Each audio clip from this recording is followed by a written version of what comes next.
Alright. So, we were talking about this Arbor Glyph project, and can you just tell me a little bit about what that is and what it's doing to reconnect with your ancestors? Arbor Glyph project is a project that my father initially, it's a created name by a carving of a tree that was found in San Luis Obispo County. So the Arbor Glyph project, the carving of the tree, my father's interest was to determine what that image was. Mm-hmm. So, and once he did that, 2 years of research of what it stood for, or what the similarities of the paintings in the caves, that's when he decided that he and Rex was going to take the piece, the carving of the tree, and compare them to the specific or significant pieces that are throughout the caves on the coastline, all the way from, Malibu all the way down to, all the way from Monterey down to Malibu, which is the region of the Chumash territory. So along the coastline, trying to determine what that image was, took them into astronomy, took them into science. My father's interest was to determine how intelligent the people were along the coastline. Mm-hmm. And as we know, the different regions of the Chumash and the similarities of that image showed throughout those paintings. And we're talking only one image. There's thousands and thousands of different types of image of the sun and stars and people, but just that significant piece, because in comparison to that carving in the tree. Now, in knowing that there's a carving in our beautiful California oak tree, that tells us that there's others. This tree was found in San Luis County on private property as Rex was doing a excavation of his own work in paleontology, and the property owner, then asked Rex if he wanted to look at the carving, and that was 6 years ago. So 6 years ago, when Rex then talked to my dad, came to the Culture Center for some event, they started talking, but it ultimately was something that, when my father thought of it, was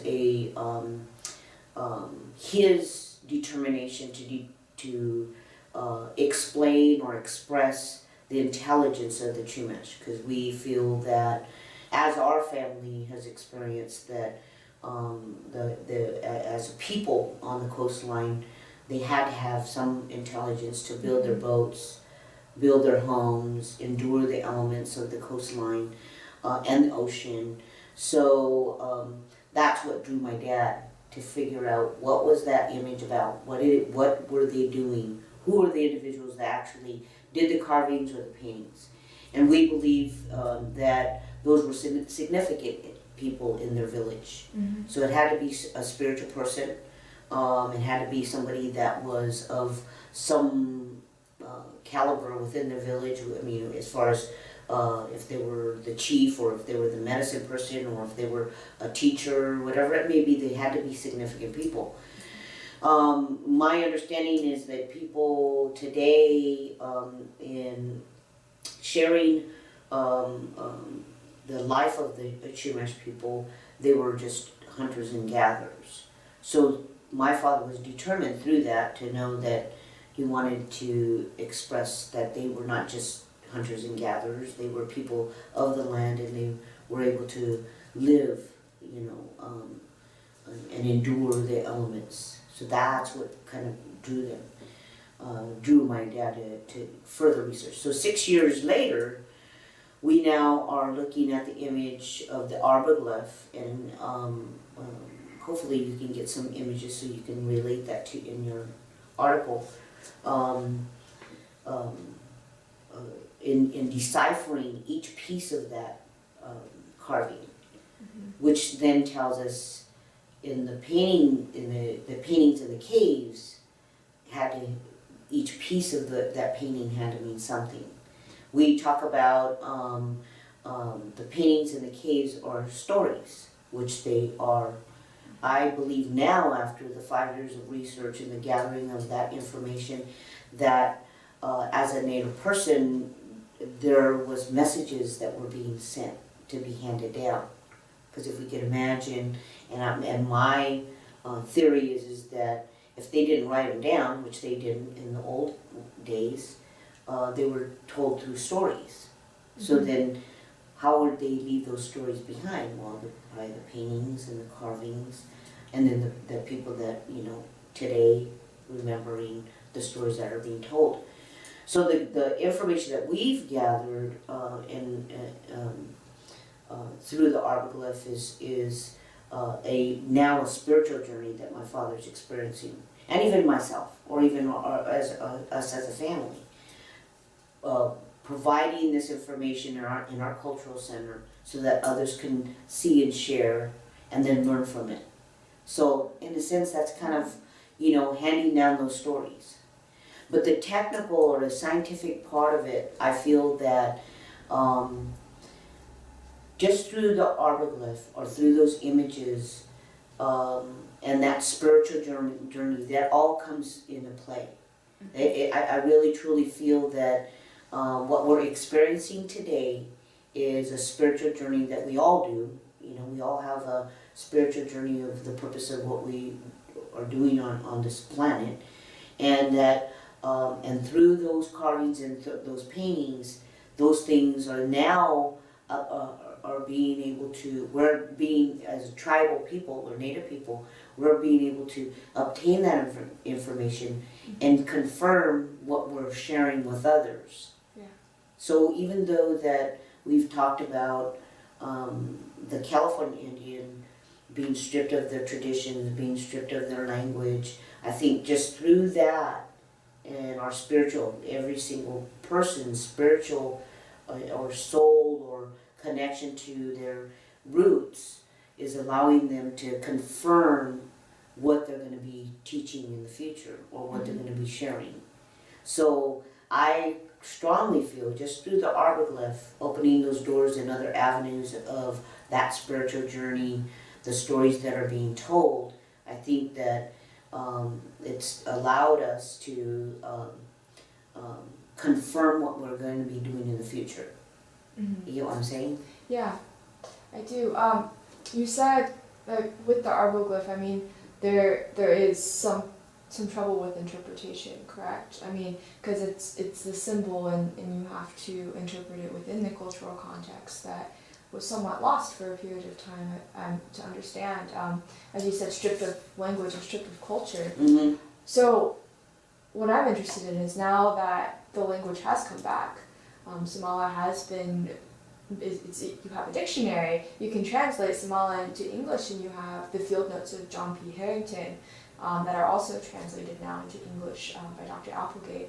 So what effect does that have on your research? On our research, it again falls into that confirmation of what we're obtaining. So we connect what's being taught today and then going back into the research that the arboglyph has given us, the significance of each piece of that carving, that each piece of that drawing, that then relates to what's being taught through language, what's being taught through tradition. I believe that the effect is the sacredness and the spiritual piece of how what was being told then, and then now being given to us through the carvings or through the paintings, that we now can take language and then confirm that with what was being told through those carvings and those paintings. In other words, if a piece of that has to do with the position of the moon or the sun, and then in language we're learning about what was the words that were used to determine when the best time is to plant or harvest or gather, and then those words then kind of they kind of intertwine, even though that we may not truly know the sound of the language, the style of the language, the way they spoke in those days.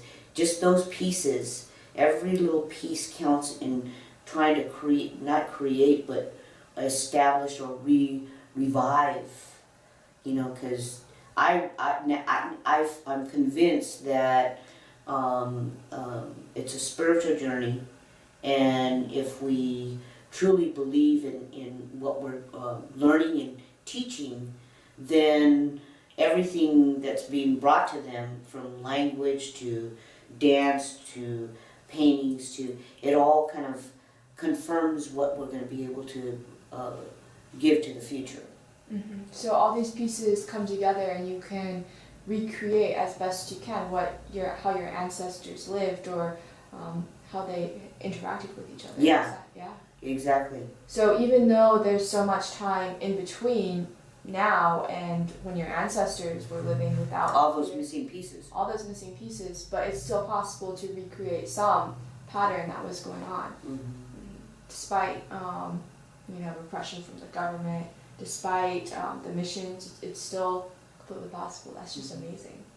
Well, one of the things that I'm learning, and I kind of, my theory in, I told us, I talk about Maria Solares, our ancestor, who had the opportunity to sit with John P. Harrington, and if we can only imagine, just as we're sitting together, and 100 years from now, my descendants or my children will then go like, I wonder what my grandma was doing while she was sitting here talking to this young lady, and I tried to imagine what Maria was doing while John P. Harrington was following her around in the garden, following her around in her kitchen, and others, the neighbors and children and everybody else is going, who's this man?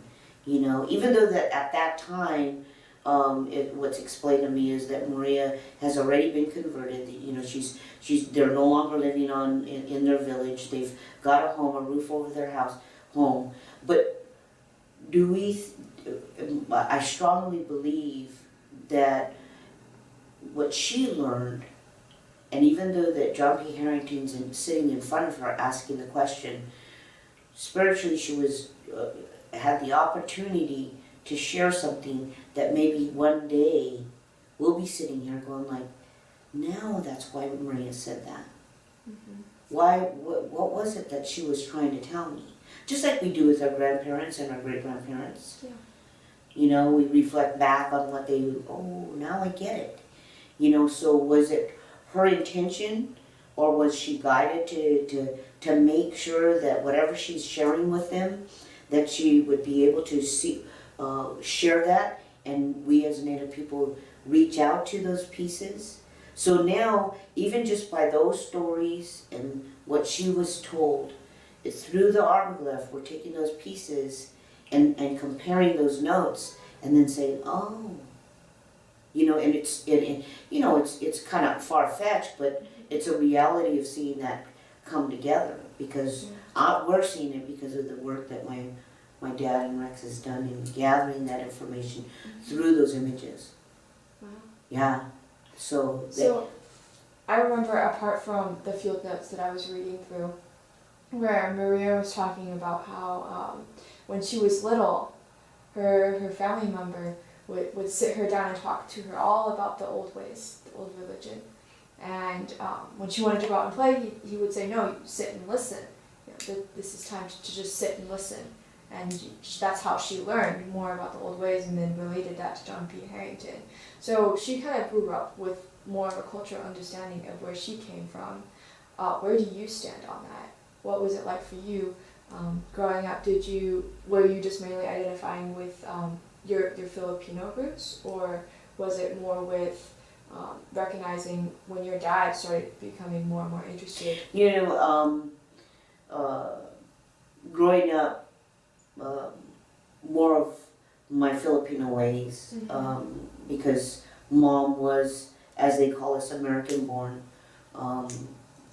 I tell the story about, or my expression of who I am when I can, when I started to, it's not an interest of wanting to know of Chumash, but what does it feel like? So when I started to pay attention more, of course that came later in life because my father's experiences were later in life, but we as a family have always been culturally and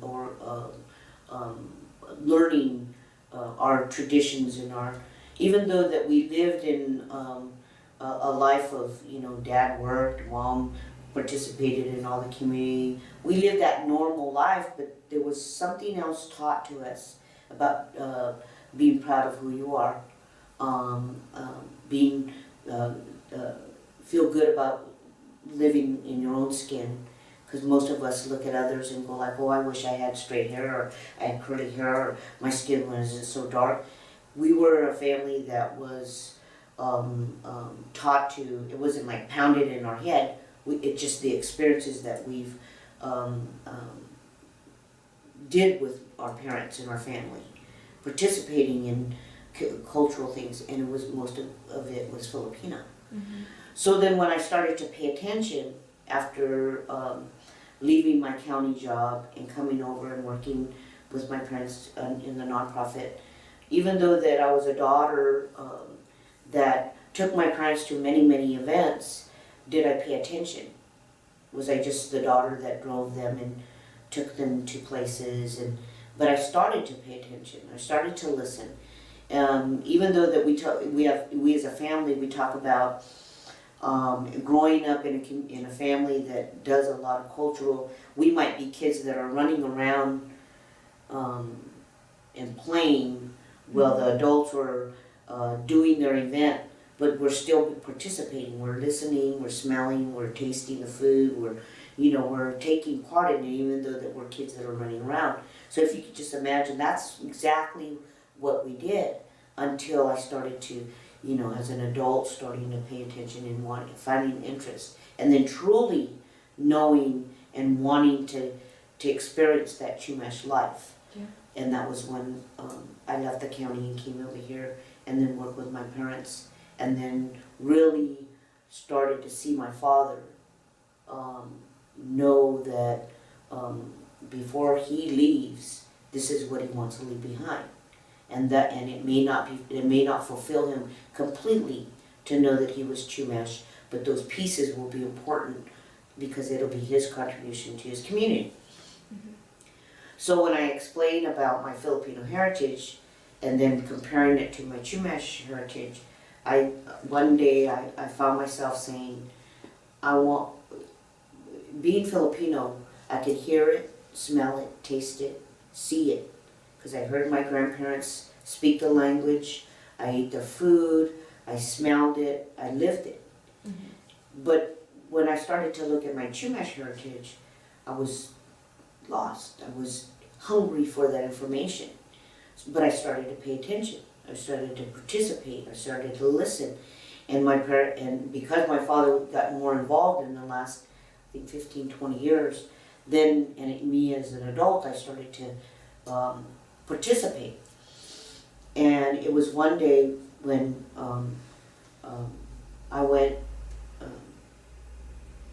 I started to realize that there was a spiritual journey I needed to take, that I wanted to experience that,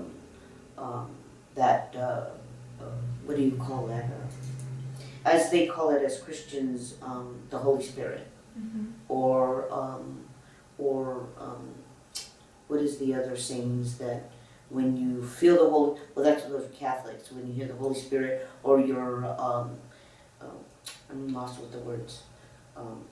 Your dad yesterday was talking about the Great Spirit, is that? Well, my journey was to say, because of my life experience, of going to different churches, of the acceptance of the Lord, I wanted to feel what other people felt.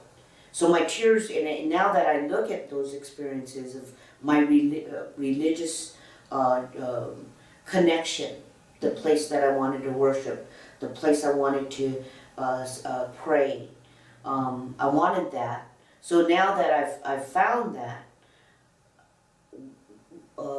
now I can recognize what I was trying to look for. That Holy Spirit, the speaking in tongues, the spiritual connection. So, and because I've gone to many, many churches, I was still looking for that. So when I look at my Chumash heritage, it was like, I need to find that first.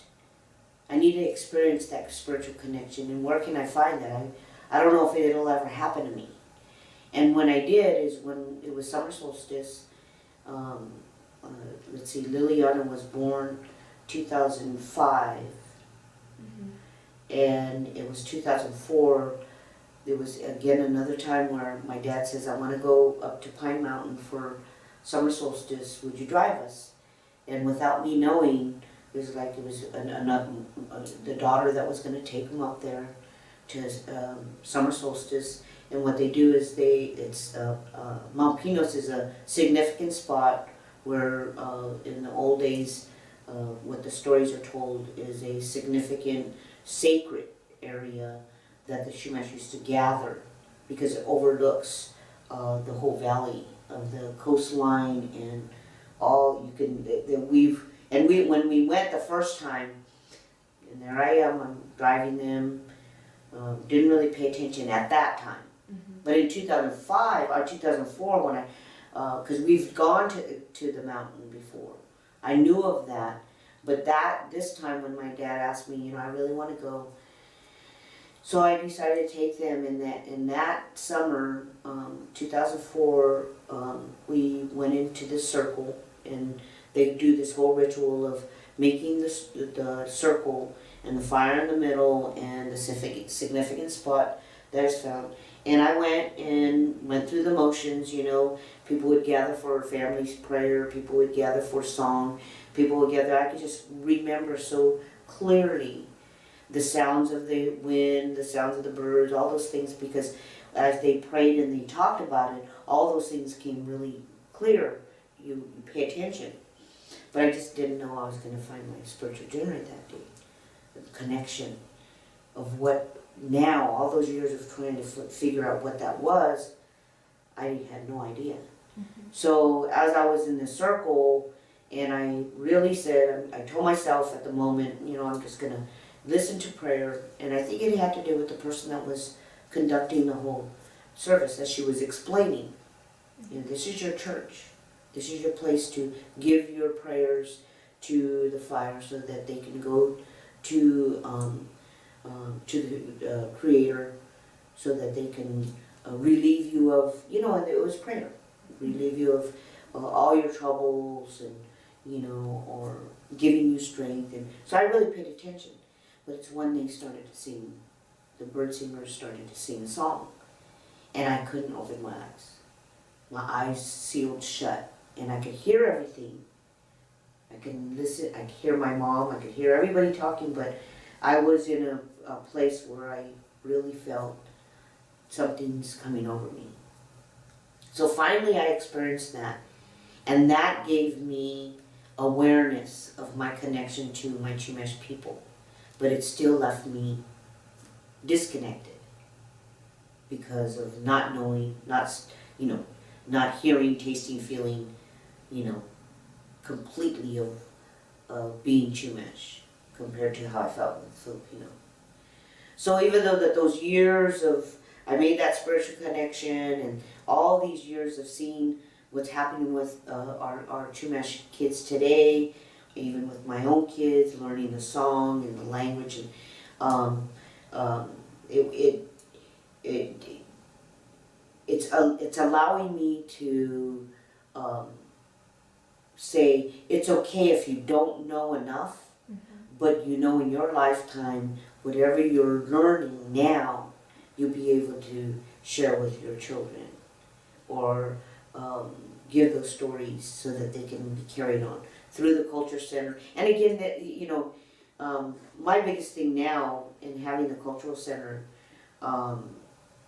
is in carrying out my parents' legacy of living here in this community and then sharing with others, that I'm just a piece of that, and being able to be proud, even though that I'm learning something every day.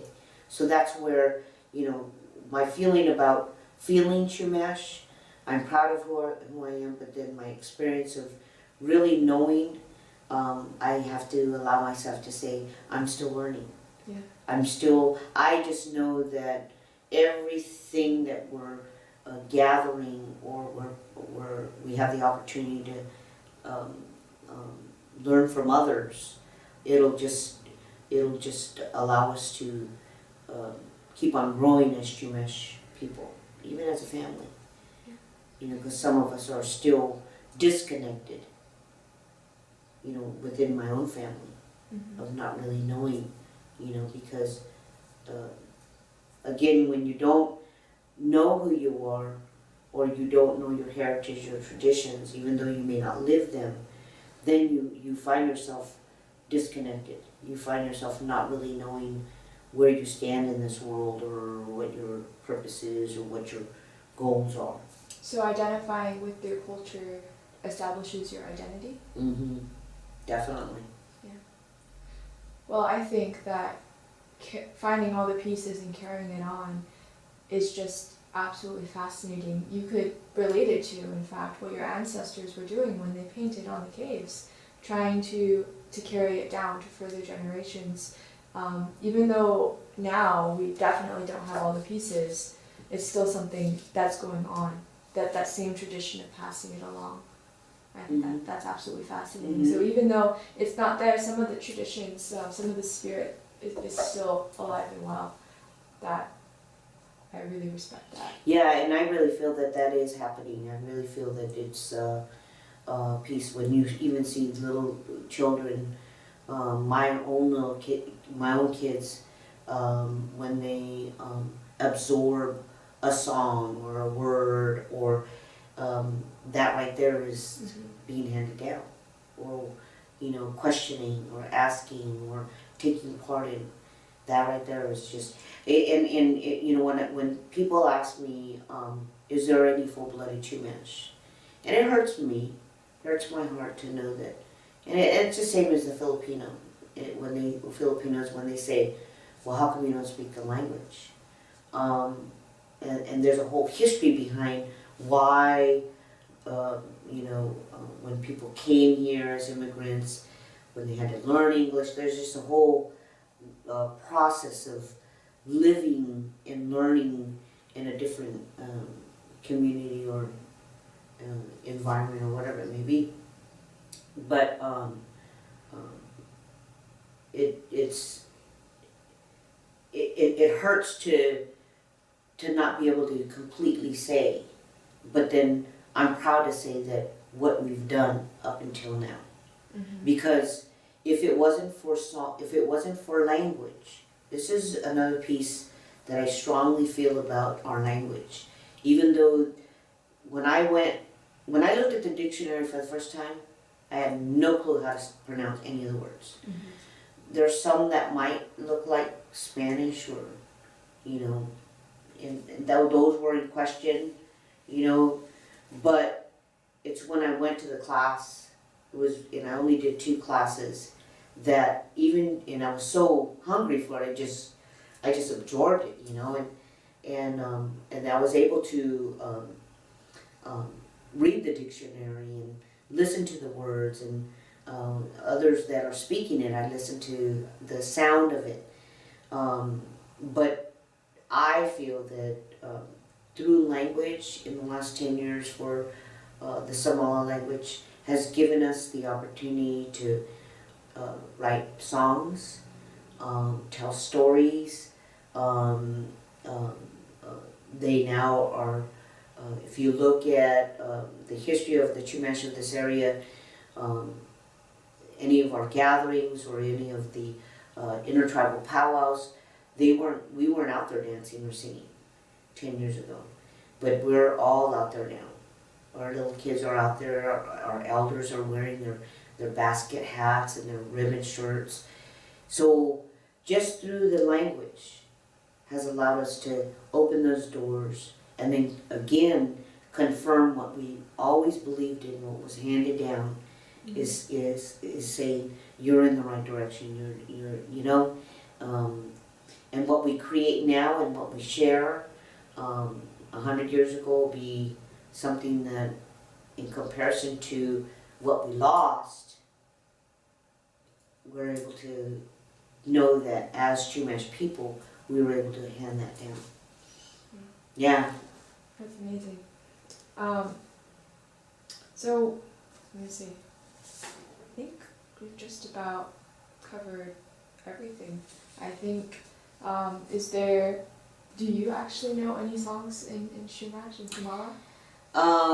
Yeah, but I could never finish them. No? Matter of fact, my daughter was asking me yesterday, my Liliana, and she's 8, she's gone to many events, and one of the things that what's really hard is if you don't have the songs or the language around, because when she went to summer camp and then she comes home, I mean, even that was summer, which was in June, and she's still saying the words.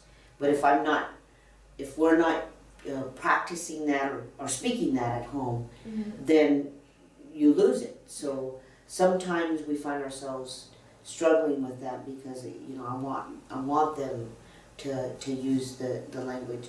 But she asked me yesterday if I knew. She goes, "Mom, remember you used to sing me a lullaby?" And I'm thinking, I can't remember.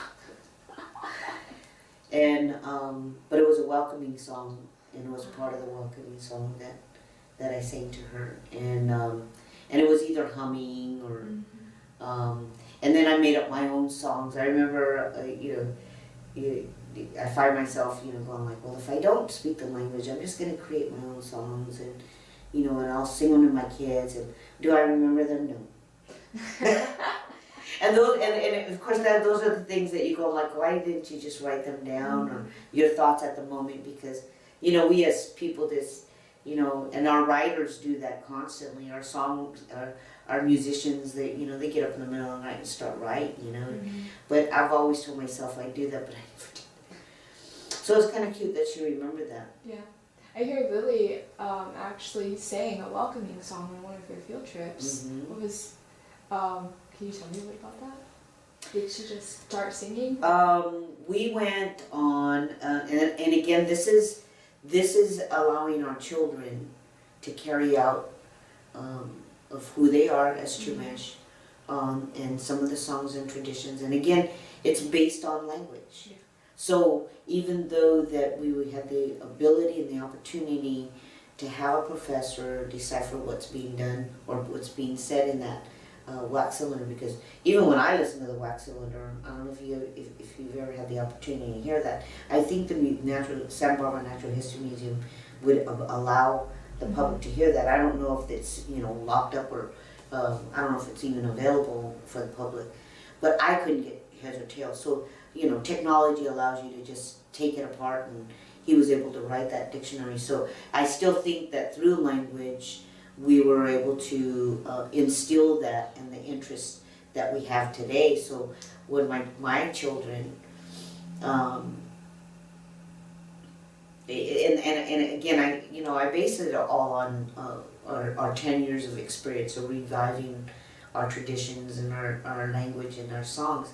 But we were at a field trip through her school at Lake Chuma.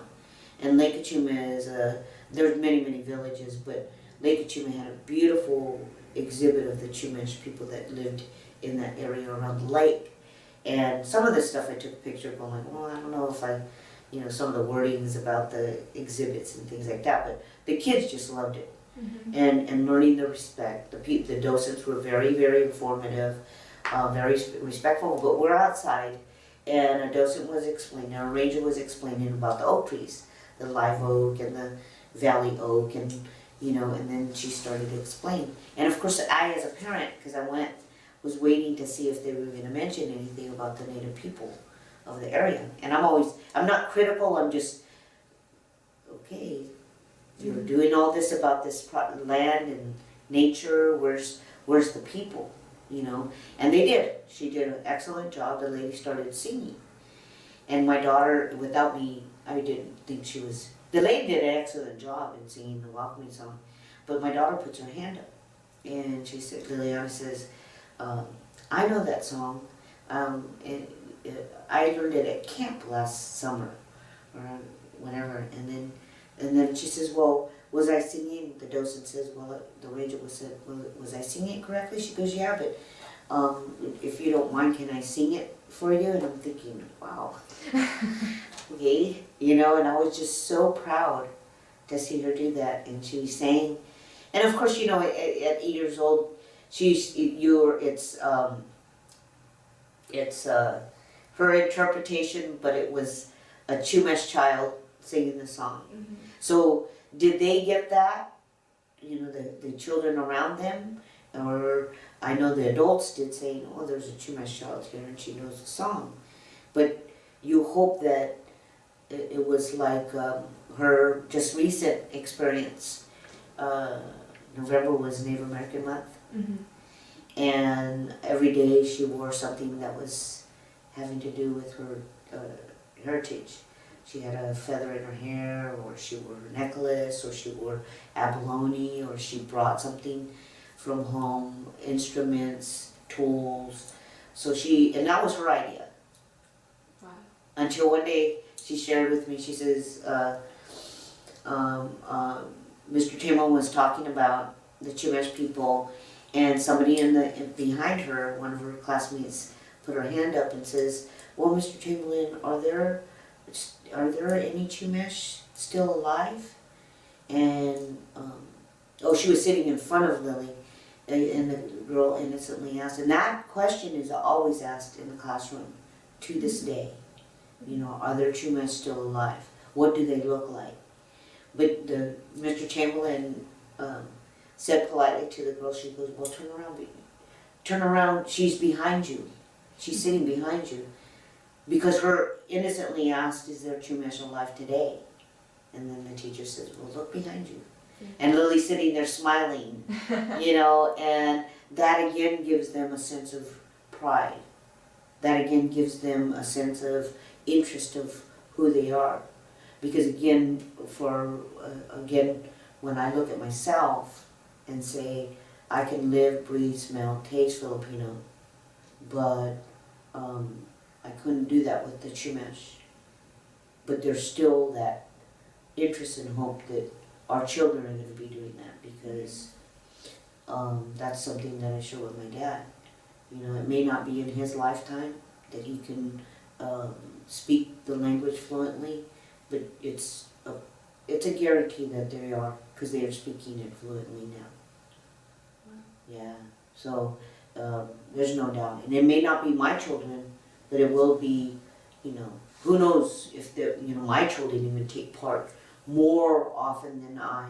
If I know that I'm not, you know, driving down 45 minutes to the reservation to take part in all the community events and all the language classes, because life, you know, we carry on, but the opportunities are still there, but it's a lifetime. Our tribe is saying it's a lifetime of learning, and we have the opportunity to do that, and we're providing that for our community, our tribal community. So if we do it and we don't, but I'm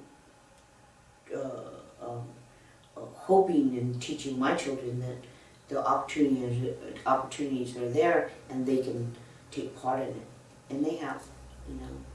So, it's a spiritual journey that you're all on when you're trying to collect the pieces of your culture and put them back together to what it used to be.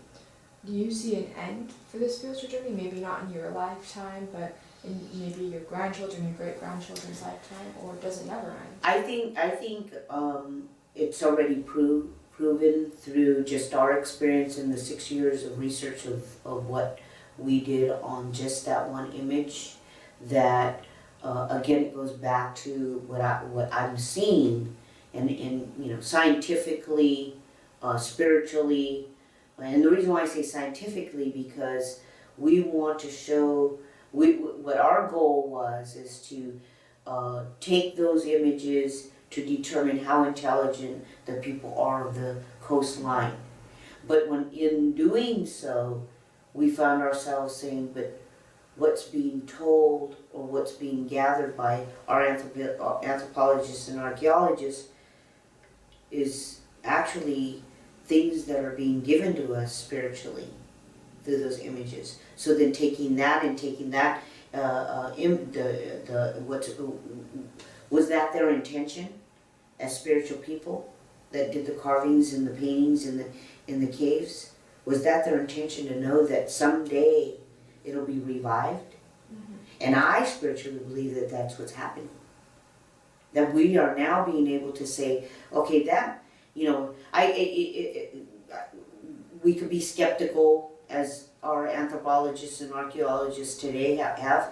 In many books have said, they might have said, they might have thought, they might have been able to determine how to live on this land. And a lot of those things were very skeptical, but not giving them credit scientifically, being able to know that they were that intelligent. Mm-hmm. Because those individuals had to have been, if what we found is correct through the argolith. Was it the Big Dipper? Was it the North Star? Was it the constellation? Was it a scientific astronomical piece that this person was really studying and then giving it to their people? Through that spiritual journey, I think that it allows us to say or feel that was their intention as the people of the past, to give us the opportunity just through those little pieces, and now we're being able to put them all together. So I think we as human beings, if we really, in my opinion, take a look at who we are and where we came from and why we are the way we are, it truly has to be connected to our ancestors of what they came into this world for, mm-hmm. what their purpose was, and then it was handed down generations and generations and generations, because even today, when you watch these shows or you read these books about people finding out for generations they were teachers, for generations they were workers or tree cutters, or there's got to be some connection. And again, I think it's a spiritual piece. There's a piece there that has to be, because the Creator, that's what he's allowed us to do, is to be born again and born again and born again and live on this planet and do what we do. Mm-hmm. But to me now but what we do, is it going to be a contribution? What is it that are we just going to be a piece of this world to just live in it? Or are we going to leave something behind so that others can learn?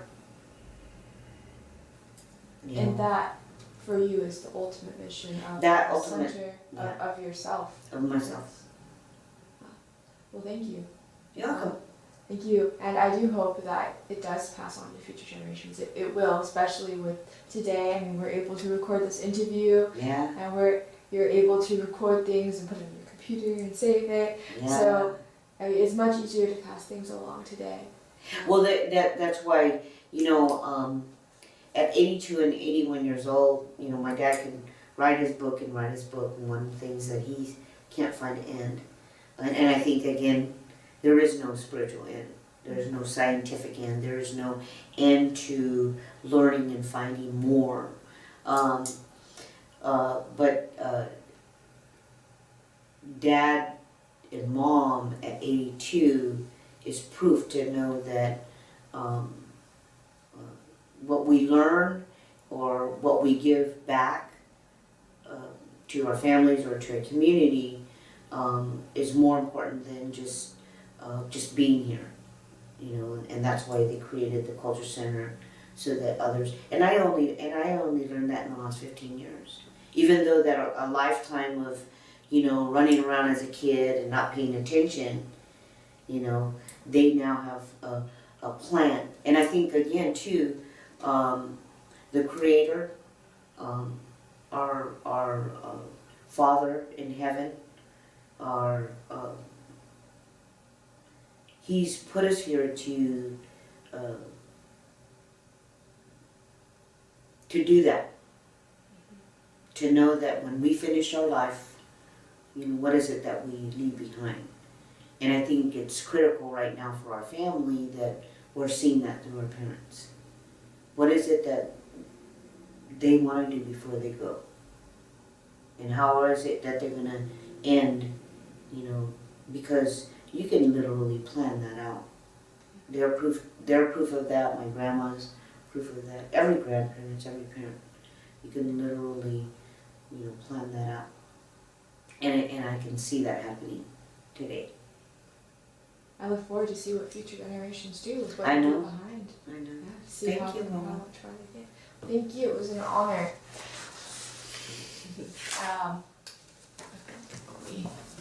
Ooh.